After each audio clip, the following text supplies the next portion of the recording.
Sasa bwana, leo hii nimetembea na rafiki yangu classmate, ameona aje ajifunze kwa vitendo.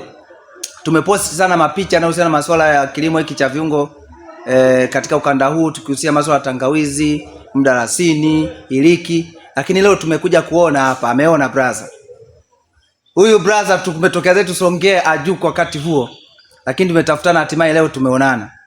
Kwa hiyo tumeangalia hapa, tumejifunza, tumeona namna teknolojia ya ukaushaji, tumeona ukaushaji wa tangawizi, tumeona mashine zile za utengenezaji wa mafuta. Kwa hiyo mimi nimefurahi sana brother. Kama kuna jambo sema kidogo. Nashukuru kufika huko. Nimejifunza jambo. Ndio. Na kama kuna wengine wataona hii kitu basi wakaribie kuweza kujifunza, kwa sababu maisha ukitembea ukitembea ni maisha. Ya ukitembea unajifunza vingi. Na faida ipo katika utembeaji. Kwa hiyo mimi nimejifunza mengi sana, nashukuru sana.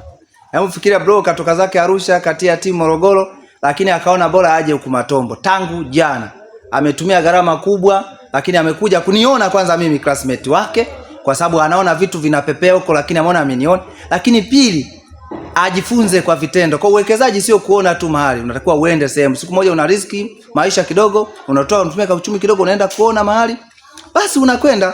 Kwa ndugu zangu ambao mnaotaka kuja kufanya mambo, sisi tunawakaribisha. Karibuni sana TAWA, karibuni sana Matombo kwa ajili ya uwekezaji kwenye masuala ya kilimo, hasa cha viungo. Achana na kilimo cha mahindi kwa sababu kitawachelewesha kutoka.